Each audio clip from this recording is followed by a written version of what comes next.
वेद में एक वाक्य आया है, गोषु मात्रा न विद्यते। श्रुति भगवती कहती हैं गाय की समता तो कोई करेगा क्या? बोले गाय से बढ़कर के कोई कैसे हो सकता है? बोले गाय की समता करने वाला भी सृष्टि में कोई दूसरा प्राणी नहीं है। गोषु मात्रा न विद्यते।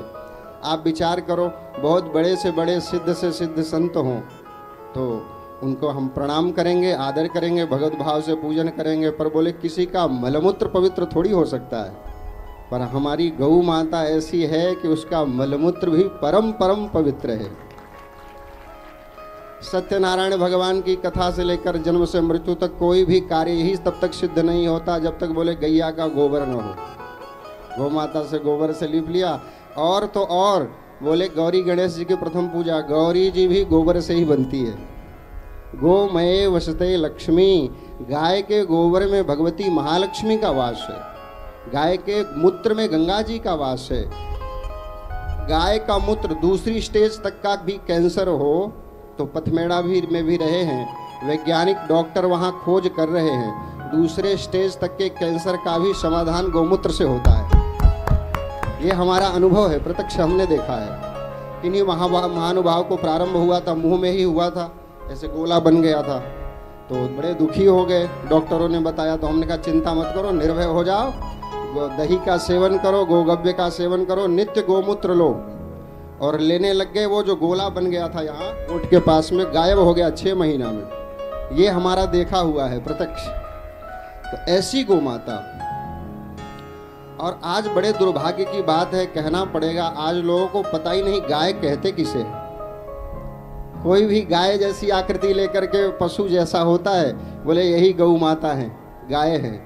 बोले किसी भी वस्तु अथवा व्यक्ति के विषय में शास्त्र ही प्रमाण है, वेद ही परम परम प्रमाण है। तो वेद भगवान जो लक्षण बताते हैं वो लक्षण घटित हो तो बोले वो गाय है। तो वेद क्या लक्षण बताते? बोले शासनादिमत्वम गोत्वम।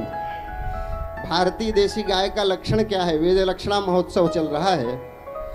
देसी गाय का लक्षण क्या है? बोले भारतीय देसी गाय के पीठ पर शिवलिंग जैसी आकृति होती है और गल कंबल होता है, गल कंबलत्वम। गाय के यहाँ गले में ना कंबल जैसा लटकता हुआ रहता है। ये भारतीय देसी गाय का लक्षण है। नेत्र लंबे प्यारे लगते हैं। और भारतीय देसी गाय रभाती है तो कितना सुख मिलता है। कैसे बोलती है? माँ, भारतीय देसी गैया। और जर्सी हेलोस्टोन फिजिशियन बोले तो महाराज शांत आदमी को भी गुस्सा आ जाए, ऐसे चिघाड़ती है, ऐसे बोलती है। तो बोले लेकिन विशेष बात यह है कि वैज्ञानिकों ने परीक्षण किया है और चल रहा है, काम बहुत तेज चल रहा है।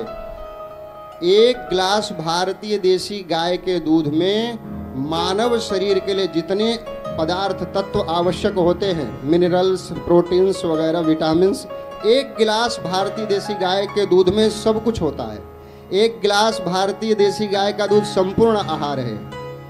और नहीं तो महाराज जर्सी का हेलोस्टोन फिजिशियन का पियोगे तो क्या होगा? एक पुस्तक है, ये हम लोग नहीं कह रहे हैं, विदेशी वैज्ञानिकों ने, डॉक्टरों ने सर्च करके लिखा है। पुस्तक का नाम है डेविल इन द मिल्क, दूध में घुसा हुआ असुर।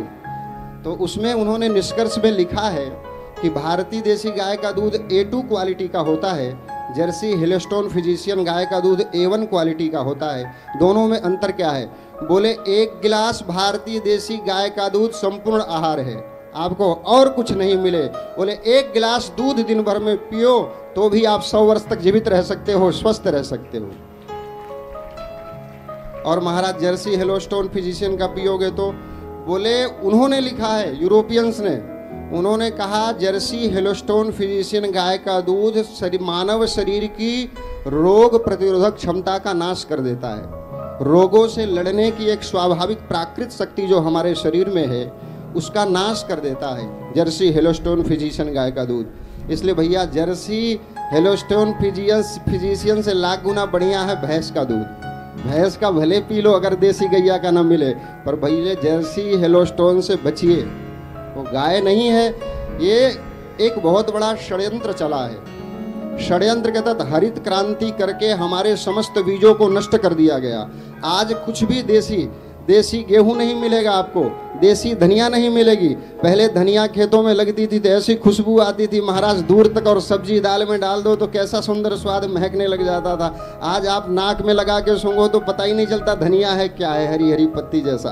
क्यों? बोले हरित क्रांति का नाटक षड्यंत्र करके हमारे समस्त बीजों के मूल स्वरूप को विकृत कर दिया गया। श्वेत क्रांति का नाटक करके हमारे समस्त गोवंश को नष्ट कर दिया गया। बोले सुअर को और वृषभ का सीमन मिलाकर गर्भाधान कृत्रिम तरीके से कराया जाता है, तो सुअर 20-20 बच्चे देती है तो ज्यादा दूध देती है। तो बोले सुअर का अंश आ जाने से जर्सी गाय में दूध तो बढ़ जाता है पर बोले गुणवत्ता नष्ट हो जाती है। इसलिए भैया देसी गाय ही रखना है, देसी गाय, हर घर में एक गाय हो। और इतना मंगलमय, इतना दिव्य भव्य अद्भुताद्भुत आयोजन हो रहा है। हम यहाँ के समस्त श्रद्धालुओं से, प्रेमियों से और आप सबसे निवेदन करेंगे, आज तो तीसरा दिन है का कथा का कार्यक्रम का। बोले कल तो लाला को जन्म होएगो, कल ठाकुर जी का प्राकट्य उत्सव है, गौ माता का भी प्राकट्य उत्सव है। बोले कल तो ये पंडाल यहाँ से वहाँ तक भर जाना चाहिए, एक भी खड़े होने के लिए व्यक्ति को जगह नहीं होनी चाहिए। भैया ये अवसर मिला है, ऐसे पूज्य रसिक प्रेमी अनुरागी संत के मुख से आपको भगवान की कथा सुनने का सौभाग्य मिल रहा है। न जाने कितने हजार जन्मों के पुण्य आपके उदित हुए हैं, इस क्षेत्रवासियों के, नगरवासियों के पुण्य का उदय हुआ है। भैया लाभ ले लो, ऐसे अवसर बार बार नहीं मिलते, ऐसे संत बार बार नहीं मिलते, ऐसे संतों का दर्शन बार बार नहीं मिलता। एक बात, दूसरी बात, जीवन का कोई भरोसा नहीं, अगले पल क्या हो। इसलिए अभी में वर्तमान को सुधार लो, अभी को सुधार लो, जो अवसर मिला है उसका लाभ ले लो। और देखो हमारे इष्ट हैं ठाकुर जी, हमारे इष्ट हैं गोपाल कन्हैया। तो ठाकुर जी को हजार नामों में, हजार क्या करोड़ों नाम हैं ठाकुर जी के, पर उन सभी नामों में सबसे प्यारा नाम ठाकुर जी को है गोपाल। गोपाल सहस्त्र नाम कहते हैं ना, अरे कह देते गोविंद सहस्त्र नाम, कृष्ण सहस्त्र नाम, पर नहीं, गोपाल ही सहस्त्र नाम है। क्योंकि गोपाल नाम कन्हैया को गैया ने दियो है, सुरभि माता ने भगवान को गोपाल नाम दिया है, इसलिए भगवान को गोपाल नाम सबसे प्रिय है।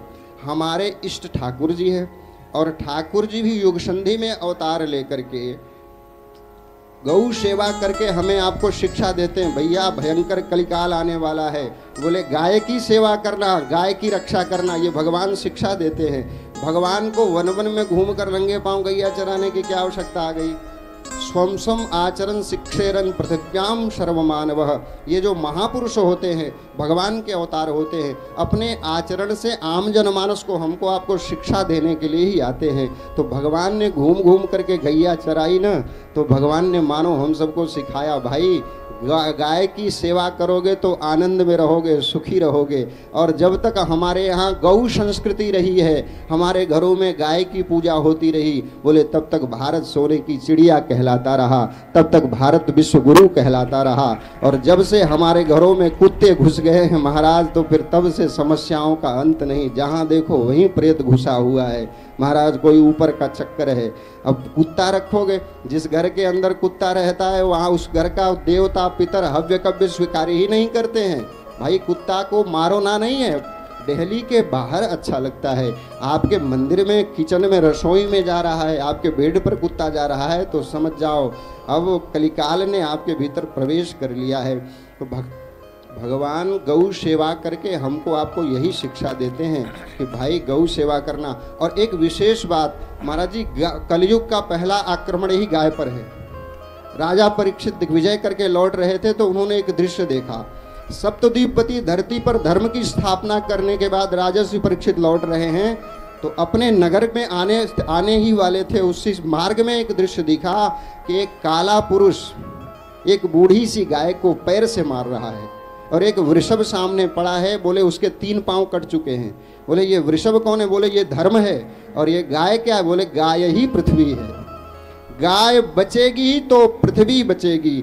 पृथ्वी पर जब जब संकट आता है तो बोले पृथ्वी माता गाय बन करके जाती है। बोले भगवान को हम पर दया आ जाए। इसलिए भाई जब तक भारतीय वेद लक्षणा देसी गाय धरती पर है तभी तक धरती है। जिस दिन गौवंश संपूर्ण रूप से नष्ट हो जाएगा उसी दिन महाप्रलय हो जाएगा, धरती रसातल को चली जाएगी।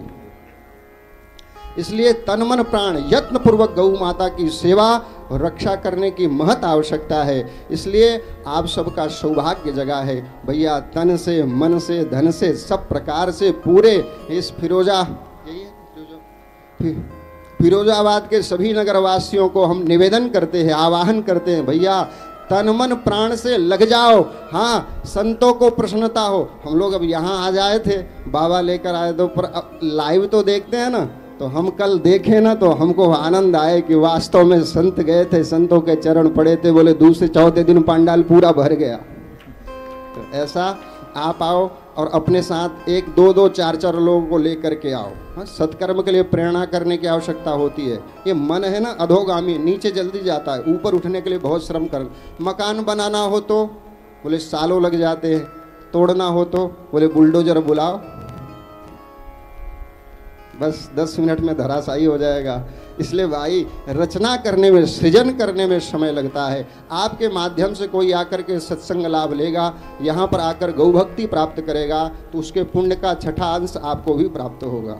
इसलिए अधिक से अधिक लोग आकर के लाभ ले लें और ज़्यादा न कहते, और संतों का, हमारे पूज्य चरणों का आशीर्वाद प्राप्त होगा। इसलिए वाणी को यहीं विराम करते हुए बोल गौ माता की।